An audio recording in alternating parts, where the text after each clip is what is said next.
Hoje, dia 3 de abril de 2014, estamos gravando com o presidente da Federação Nacional de Jornalistas, Celso Schroeder. Celso, boa tarde. Obrigada primeiro pela concessão da entrevista. E nós gostaríamos primeiro até de agradecer também o espaço que a Federação garantiu ao projeto Danton Jobim no próprio site, liberando o site oficial Danton Jobim lá dentro. Então nós queríamos uma palavra sua sobre a importância de estudos desse tipo que retomam os primórdios da organização das técnicas de jornalismo no Brasil para a própria formação dos jornalistas profissionais. Bem, primeiro, em relação a relação que a FENAI estabeleceu com a memória do Jobim, é uma obrigação, né? Uma obrigação nossa em relação a alguém que, como se diz, constitui a base do jornalismo que nós estamos fazendo nesse momento, ou pelo menos do bom jornalismo que estamos fazendo no momento. Então, esse é um compromisso que qualquer organização de jornalistas no Brasil deveria ter e deve ter. Segundo, vamos dizer, o que isso significa para a academia, para o ensino e para o estudo de jornalismo? É um marco fundante. O Jobim significa um dos tantos jornalistas que, ao iniciar, introduzir um tipo de jornalismo no Brasil, transfere e transforma um jornalismo que era pautado pela opinião, pautado pelo polemismo, pautado por uma forma de fazer notícias, enfim, de utilizar a imprensa muito própria do século XVII, muito própria do século XVIII, enfim, inclusive do século XIX, para a modernidade. Ou seja, ele traz o jornalismo brasileiro para a contemporaneidade de tal medida contemporânea, de tal medida que hoje é atual, né? Hoje é atual. E aí uma terceira questão que me parece fundamental, que é, ao fazermos esses estudos, ao fazer ao trazer a memória, ao estudarmos, ao possibilitar que ele reincida, como fez no seu período em vida, como fez no seu período inicial, que faça de novo agora. Por quê? Porque eu acho que a situação da suposta crise do jornalismo exige de todos nós, jornalistas, teóricos, professores de jornalismo, uma defesa do jornalismo, né? Ou seja, nós não podemos capitular essa posição da Federação Nacional de Jornalistas, é a minha posição particular como jornalista e como professor de jornalismo. Nós não podemos capitular para teses obscurantistas que anunciem o fim do jornalismo. Primeiro porque isso não é verdade. Ou seja, não somos nós que vamos acabar com uma necessidade social. Ou seja, nós não existimos, não existimos porque nós queremos ou porque as empresas de jornalismo nos contratam. Nós existimos, nós jornalistas, e inclusive empresas de jornalismo, porque a sociedade precisa de fazer isso. E pensar sobre isso é uma obrigação fundamental. Então, num momento em que setores obscurantistas, setores conservadores, setores que não conseguem conviver com o jornalismo, ou seja, que sentem os seus interesses prejudicados pelo bom jornalismo, começam a incidir na academia, portanto, produzindo falsas teorias ou pseudo-teorias que anunciam o fim do jornalismo, ou atuam sobre setores conservadores, políticos conservadores, que também tentam inibir o jornalismo com violência, inclusive. Ou seja, o Brasil está entre os países com o maior número de jornalistas mortos nos últimos tempos. O que significa isso? Significa que setores brasileiros não conseguem conviver com a atividade jornalística e, portanto, utilizam-se da forma mais grosseira e grotesca de resolver essa questão, que é matando o mensageiro, matando o jornalista, né? O Brasil precisa reagir a isso. Nós temos sinalizado, exigido do Ministério da Justiça uma posição sobre isso e uma ação de governo para combater essa questão. Mas também temos uma outra tipo de crise, que é uma crise de conceitual, na qual muitos jornalistas estão envolvidos, inclusive, e muitos professores e acadêmicos e pesquisadores, que inebriados ou envolvidos enfim, pelo excesso de iluminação que o excesso de informação traz, começam a imaginar que que o jornalismo é desnecessário na medida em que as novas tecnologias, espontaneamente, por si só, realizariam essa tarefa que foi durante séculos de uma atividade, de um setor, de profissionais de um determinado segmento social. Isto é ou ingenuidade ou má fé. De novo, o que está por trás de tudo isso, desde o assassinato do Herzog, a morte do Santiago nas últimas manifestações, ou as mortes por encomendas no Brasil, ou uma judicialização da vida brasileira em que incide, a partir de ações judiciais, começam a intimidar jornalistas, começam a constituir mecanismos de emparedamento para jornais, pequenos jornais e jornalistas. Tudo isso tem o mesmo objetivo, que é imaginar ou desejar que esta atividade, que tem um link decisivo com a democracia, que tem um link decisivo com a liberdade, ela, ao enfraquecer-se ou, segundo seus desejos, de desaparecer, permita que as vontades privadas e as vontades particulares se apresentem como públicas. Né?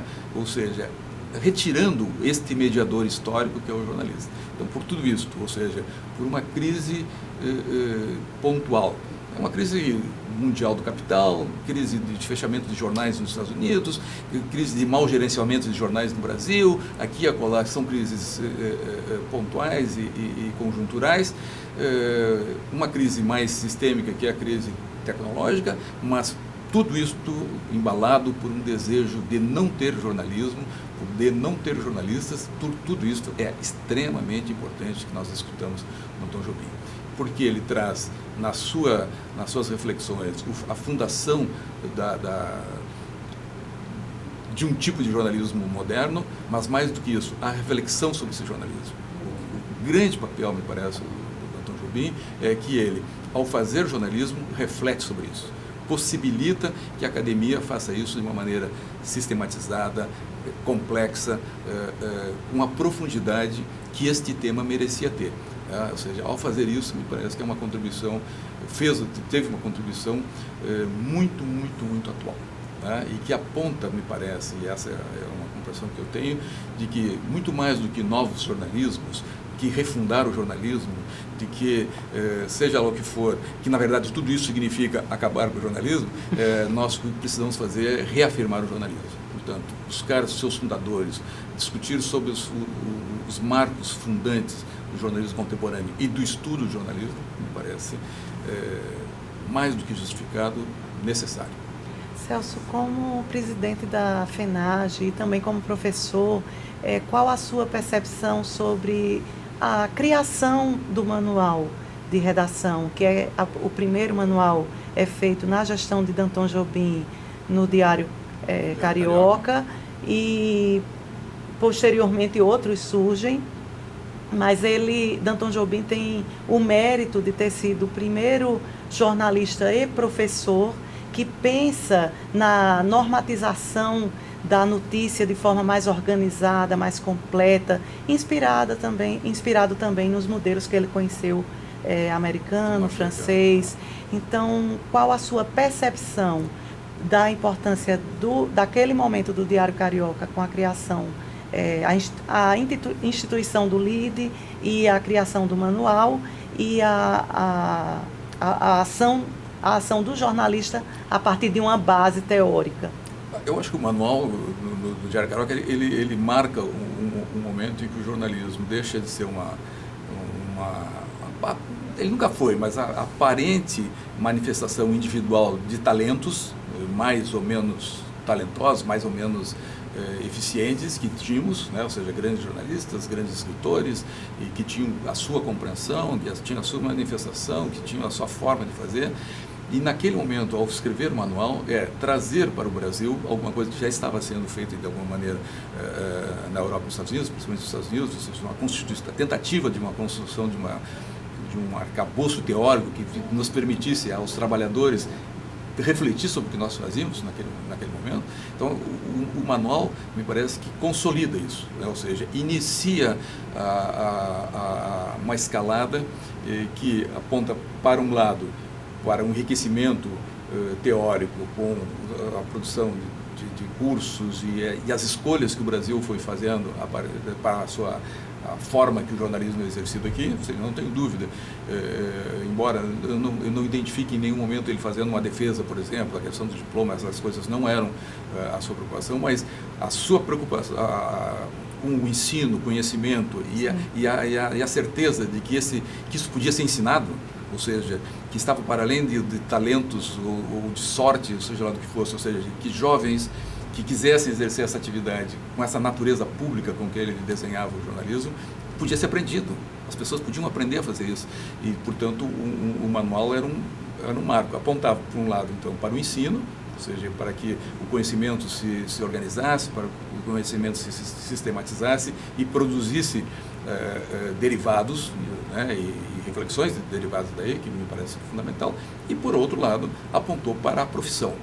Eu acho que começou a sedimentar no Brasil a ideia esta de que essa atividade não era um bico de policiais, de advogados, de poetas, de seja lá do que for, de que podiam exercer essa atividade de uma maneira marginal, periférica à sua atividade, para, enfim, ter algum tipo de rendimento, de sobrevivência, mas apontando para uma profissão, ou seja, a ideia de que eu estou comprometido com essa atividade a partir de alguns princípios técnicos que ele começa a desenhar no manual e princípios éticos embutidos também ali, né? Ou seja, sinalizando, que me parece, repito, muito contemporâneo, a compreensão da dimensão pública do jornalismo. Independente dele ser exercido privadamente, comercialmente ou não, a natureza pública do jornalismo se impunha, ou seja, o nosso compromisso dos jornalistas deixava de ser com as nossas veleidades, com as nossas carreiras, com as nossas, enfim, ou segundo emprego, ou terceiro emprego, enfim, que era muito comum, né, naquele período, e começa a apontar para a constituição de um compromisso com esse ente abstrato, que é o público. E aqui público não exatamente a audiência, né, ou seja, com a dimensão pública da sociedade, com a parte não estatal e a parte não privada, exatamente, ou seja, conversando com isso que nós chamaríamos da esfera pública brasileira. E aí assumir essa outra dimensão que me parece também relevante, embora não se falem sobre ela, que é a dimensão política e pública que ele tem, ou seja, transcende a sua condição de jornalista, a sua condição de teórico desta área, né, de construtor, e vai para o campo da ação política, das políticas e tal, que me parece também muito relevante. Ok, Celso, muitíssimo obrigada pelo seu depoimento. Eu que agradeço a possibilidade de fazer isso. Espero ter contribuído para vocês. Contribuiu sim, muito.